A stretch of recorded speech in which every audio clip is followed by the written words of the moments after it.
Il y a du nouveau sur OS pour que ça bouge comme ça. Bah, je sais pas trop ce qui se passe au niveau du price. Je vais pas vous mentir.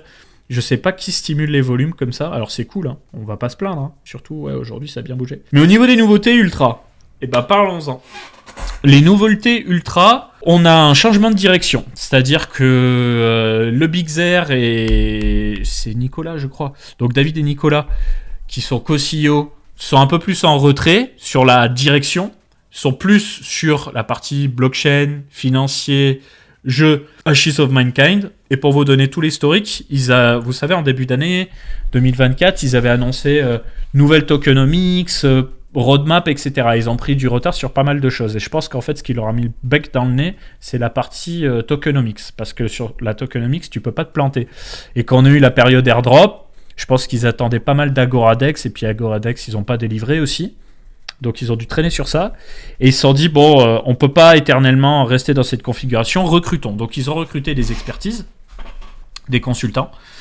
Donc je sais plus comment s'appelle le nouveau CEO. Et t'as Rod qui sont rentrés, à peu près en même temps. C'est des gars qui bossaient déjà avant ensemble. Rod, avec qui je m'entends hyper bien, c'est un gars qui vient du secteur du jeu vidéo.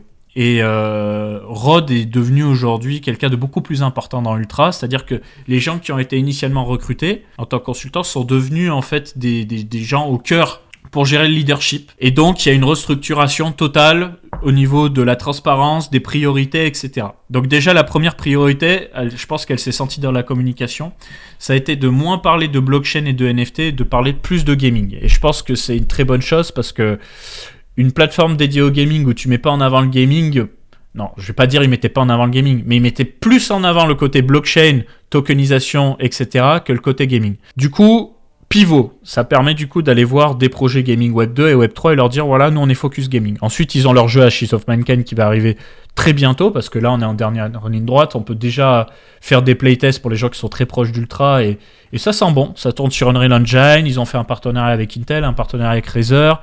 Je pense que ça va être poussé sur de multiples launchers. Je pense que ça ne sera pas exclusif à Ultra justement, ça ira aussi sur Steam, etc. pour qu'ils aient un maximum de buzz. Mais ça profitera à Ultra dans le sens où de toute façon, les stakers du OS vont pouvoir choper des tokens dédiés à Ashes of Mankind. Ils vont pouvoir choper d'autres choses. Je te réponds après jeu. Donc il y a ça. Ils mettent en avant les nouveaux jeux qui arrivent. Voilà, avec pas mal de listings qui devraient arriver très prochainement. Ils ont annoncé un partenariat avec Thomson Computing aussi. Alors Thomson Computing qui est... ou Thomson Computer, que je dise pas de bêtises. Où est-ce que je peux retrouver ça ? Ouais, c'est ça, Metavisio.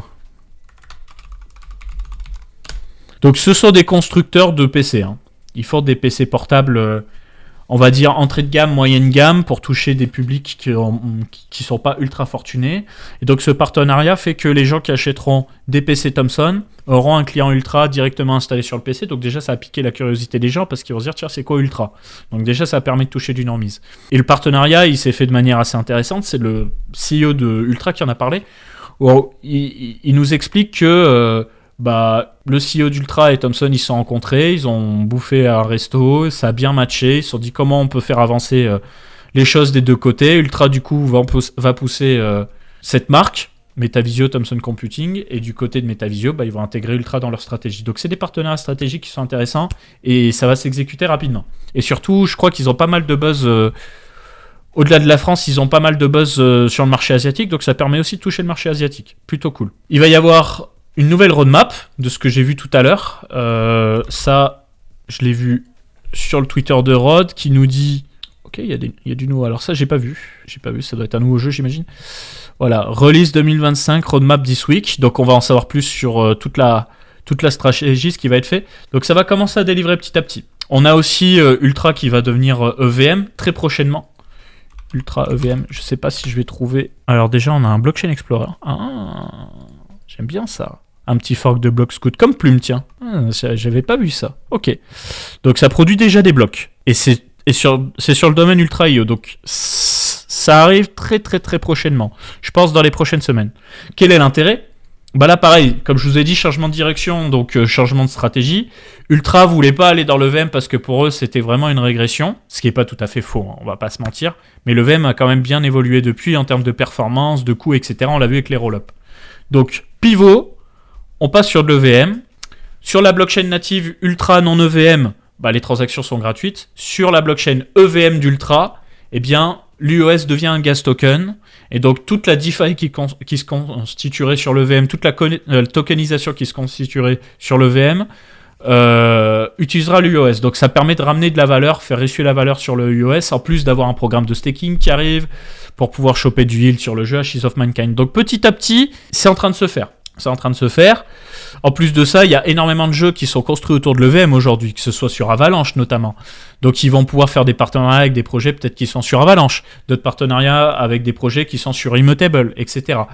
Donc ils vont pouvoir progressivement lister plein de jeux, et je pense qu'il faut qu'ils listent plein de jeux, et surtout des jeux multijoueurs, pour que ça crée des comptes sur Ultra, que ça commence à consommer le produit, que ça commence à utiliser UOS en tant que gas token. Donc c'est ça qui est hyper important. Donc voilà pour les grosses nouvelles, plein de choses qui arrivent petit à petit, que vous pouvez suivre bien sûr sur leur réseau. Ils sont déjà partenaires avec ImmutableX, mais on en a peu vu la couleur, tu vois ce que je veux dire ? Pour le moment, ça a été enfin un partenariat à faire des trucs, mais on a vu peu de choses. Là, je m'attends à ce que ce soit un peu plus concret. Pareil, Katana Inu, petit jeu à la troisième personne, un peu dans le délire Marvel Rivals, qui arrive aussi sur Ultra. Bon, c'est très mal encodé sur Twitter, c'est terrifiant. Ça peut être rigolo à jouer.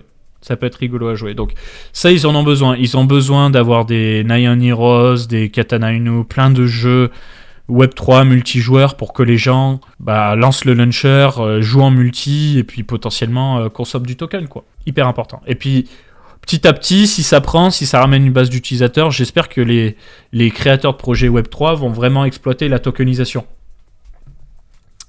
Voilà, le jeu a l'air en pré-alpha. Ouais, après, frérot, c'est les jeux Web3. Hein. En général, les jeux Web3, c'est pas des trucs de malade. C'est des trucs plus à l'ancienne, quoi. On est encore au début. Mais en fait, il y a une grosse boîte à outils. Maintenant, le vrai sujet, c'est de convaincre les projets Web3 d'utiliser cette boîte à outils pour valoriser l'écosystème Ultra. C'est ça toute la difficulté. Et c'est pour ça que ça dépend finalement beaucoup d'Ashes of Mankind, parce que Ashes of Mankind, c'est un jeu AAA, tu vois. C'est un jeu AAA, ça tourne relativement bien, ça intègre toutes les technologies Nvidia, AMD, Intel. Ça va être relayé par Intel parce qu'ils ont un partenariat stratégique. Et du coup, ça va être une super vitrine pour Ultra. Et c'est pour ça qu'ils misent beaucoup dessus. Mais ils peuvent pas miser que sur ça, ils le savent. Donc, il va y avoir aussi le VM, quoi. Ça va beaucoup jouer. Pour ce qui est d'Off the Grid, alors moi je suis d'accord. Off the Grid, c'est cool. En fait, le plus gros problème d'Off the Grid, finalement, c'est que ça tourne sur Unreal Engine 5, sur une grosse map, et que du coup, ça tourne hyper mal. Même si tu as un très bon PC, ça tourne hyper mal. Donc du coup, faut qu'ils arrivent à optimiser les performances, parce que pour le moment, c'est pas ça, quoi. Et tu vois, dès qu'ils payent pas les streamers pour y jouer, 6K viewers, t'as Scump, forcément, qui est probablement payé pour y jouer. Et après, plus grand monde, quoi. Mais le jeu est bien. J'insiste sur le fait que le jeu est bien. Avalanche a fait une belle opération là-dessus. Juste, faut optimiser. Et pour ceux qui connaissent pas Scum, c'est historiquement le meilleur joueur du monde de Call of Duty, c'est un Américain. Et il a l'air de bien se prêter au jeu. Tu vois, OTG partner. Donc, c'est cool, tu vois, parce que, bon, il pourrait prendre son fric et dire, vas-y, je m'en bats les couilles, mais il a réitéré les partenariats, donc il y croit. Et quand tu regardes les séquences de gameplay, je trouve vraiment le gameplay hyper intéressant. C'est vraiment un problème de performance aujourd'hui sur ce jeu. Et c'est un problème qui est global au secteur du jeu vidéo. Je vais vous dire honnêtement, moi, les gars, je le dis pas souvent en live, mais je vais vous le redire ici. J'adore les cryptos. Hein. J'adore les cryptos. Et j'en ferai encore très très très longtemps. Mais moi, ma passion, c'est le jeu vidéo. Donc, je m'intéresse de plus en plus au développement de jeux vidéo. C'est aussi pour ça que j'ai fait un partenariat avec Ultra, que je suis ambassadeur d'Ultra. D'ailleurs, si vous voulez vous créer un petit compte, je vous mets un lien dans la description pour ceux qui écoutent sur YouTube. Vous avez le lien dans le chat. C'est parce que j'ai envie de m'intéresser à cette fusion entre l'écosystème crypto et l'écosystème gaming. Problème aujourd'hui de l'écosystème crypto, Web3, c'est que tout le monde bosse sur Unreal Engine 4 ou Unreal Engine 5. Et souvent, il n'y a pas les optimisations qui vont avec. Déjà, Unreal Engine 5, c'est un moteur qui a énormément de défauts. C'est absolument catastrophique en termes d'optimisation sur les éclairages, etc. Ils nous ont vendu le Nanite, Lumen et tout, c'est des technos, oui, c'est très joli, Mais c'est des machines à gaz, quoi. C'est des putains de machines à gaz. Et tout le monde n'a pas les moyens de s'acheter des cartes graphiques à 1500 €, tu vois. Donc du coup, tous ceux qui build sur Unreal Engine 5, à des exceptions près, ils ont du mal avec l'optimisation. Pour le moment, les deux seuls jeux très optimisés sur Unreal Engine 5 que j'ai vus, c'est Marvel Rivals, qui est trop bien d'ailleurs. Je vous invite à y jouer sur Steam, Epic Games et tout. Il est juste trop bien. Et comment il s'appelle, le nouveau FPS là dont tout le monde parle. Je vais pas le trouver. Donc je vais aller sur Twitch d'en parcourir parce que normalement il doit être dans les plus streamés. Sauf s'ils ont perdu du buzz. Delta Force. Merci frérot, Delta Force. Ouais bah du coup il y a eu perte de buzz. Hein. Grosse perte de buzz. Hein. Mais ouais ça tombe bien hein, Delta Force. Hein. Le Gumen, je pense qu'il a un compteur de FPS, fais voir. Fréquence d'image, ouais on voit pas trop. Là il est à 190 images secondes. Donc tu vois c'est correct. 200 FPS c'est correct. Que l'Académie qui rachète US, imagine. Donc voilà, Unreal Engine 5, c'est un cauchemar. Et du coup, Ashes of Mankind, le jeu d'Ultra, ils ont besoin d'optimiser. Donc tu vois, pour le moment, ils ont fait la map, ils ont fait le concept, avec la citadelle, qui est...